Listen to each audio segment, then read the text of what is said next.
Assalamualaikum warahmatullahi wabarakatuh. Alhamdulillah, puji syukur kehadirat Allah Subhanahu wa taala. Shalawat dan salam kita curah limpahkan kepada junjungan alam Nabi besar kita Muhammad sallallahu alaihi wasallam. Yang Bapak sayangi, Bapak banggakan kelas 9 siswa-siswi SMP Infokom, yang mudah-mudahan dimanapun kalian berada tetap sehat walafiat.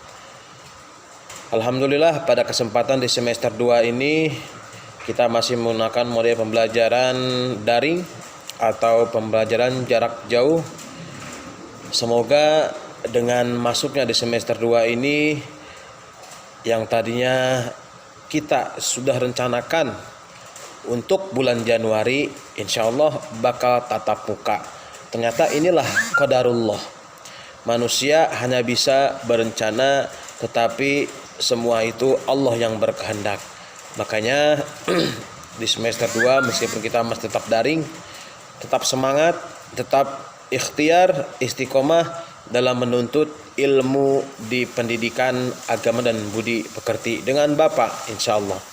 Baik, materi yang nanti akan Bapak sampaikan di bab 1 semester 2 ini adalah pengertian qada dan qadar. Apa sih qada itu? Apa qadar itu?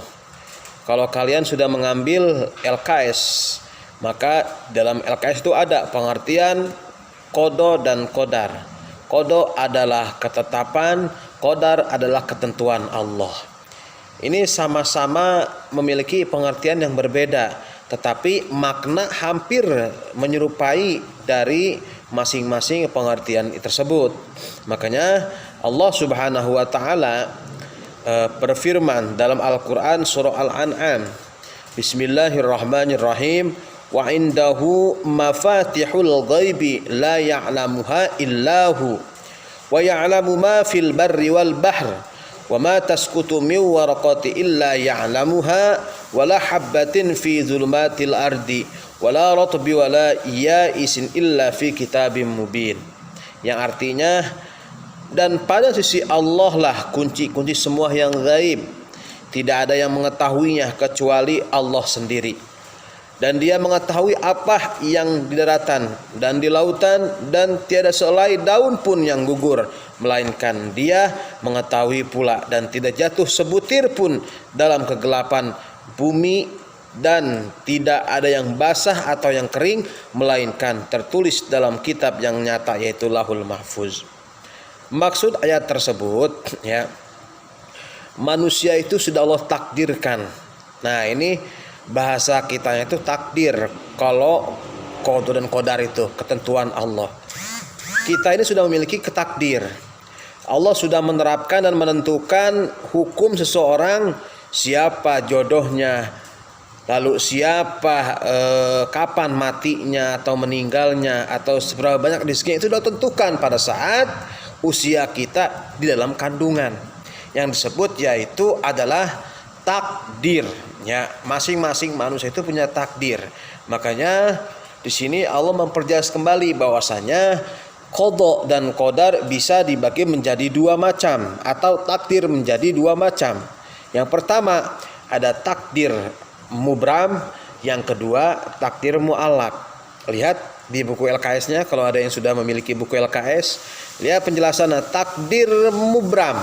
Artinya adalah takdir atau ketetapan yang sudah Allah tentukan, yang tidak bisa dirubah-rubah lagi atau tidak bisa ditawar-tawar lagi. Sehingga di sini Allah berfirman dalam Quran surah Al-A'raf, Bismillahirrahmanirrahim, walikulli ummatin ajal fa idza jaa ajaluhum la yastakhiruna sa'atan wa la yastaqdimun. Apa contohnya? Yaitu adalah kematian. Yang tadi ayat Al-Quran artinya tiap-tiap umat mempunyai batas waktu. Maka apabila telah datang waktunya, mereka tidak dapat mengundurkan barang sesaat pun, dan tidak dapat pula memajukannya. Jelas, takdir mubram artinya takdir yang tidak bisa dirubah-rubah lagi, atau takdir yang tidak bisa ditawar-tawar lagi. Contohnya apa? Kematian. Makanya kalau orang sudah ditakdirkan meninggal pada saat misalkan mohon maaf usia 20 tahun, ya sudah nggak bisa dirubah-rubah lagi. Ya. Makanya di sini jelas ayat Al-Qur'annya, yaitu Quran surah Al-A'raf. Apalagi takdir yang tidak bisa dirubah, yaitu nanti pada saat hari kiamat. Kita kadang belum tahu nih kiamat kapan, tetapi Allah tahu kapan itu hari kiamat. Tapi kalau Allah takdirkan kiamat misalkan 2022, naudzubillah min dzalik, jangan sampai ya, jangan dulu. Maka ya sudah hancur, nggak bisa dirubah lagi. Itu kalau melihat dari seluruh alam. Lalu bagaimana melihat diri sendiri tadi? Kematian, ya. Itu takdir yang nggak bisa dirubah lagi. Apalagi yang dalam diri manusia, misalkan jodoh, belum tentukan tuh di Lauhul Mahfuz siapa jodoh kita. Meskipun kalian nanti silaturahim atau bertaaruf dengan siapapun, tapi kalau Allah jodohkan, Allah berikan garis ketika di buku Lauhul Mahfuz, maka itulah jodoh kita.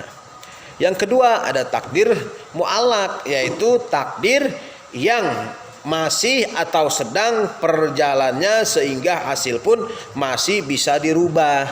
Contohnya apa? Akal, kecerdasan, ya kan, rizki, itu bisa kita rubah dengan apa? Dengan ikhtiar atau usaha kita sendiri. Makanya kalau ingin pinter, ingin cerdas, maka yaitu dengan cara banyak belajar, banyak mutolaah ilmu. Kalau kita pengen sukses atau pengen banyak uang, ya itu tadi berusaha yang rajin dan berdoa.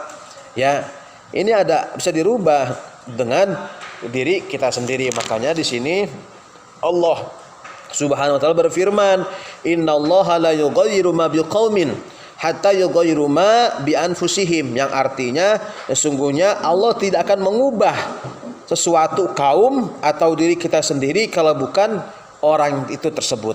Jadi kalau kalian misalkan contoh dari takdir mu'allaq. Pak, saya pengen cerdas. Apa usaha kamu? Ya belajar, ikhtiar, berdoa.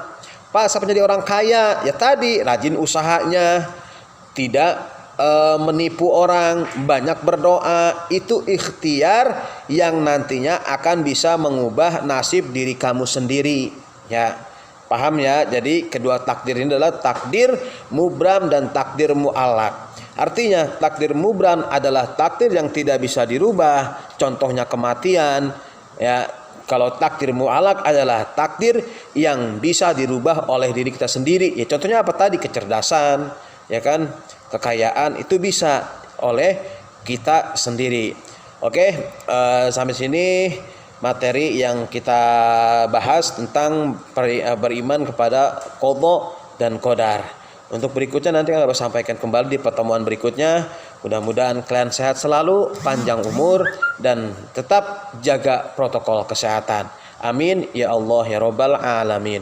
Bapak akhiri, subhanakallahumma bihamdika astaghfiruka wa atubu ilaih. Assalamualaikum warahmatullahi wabarakatuh.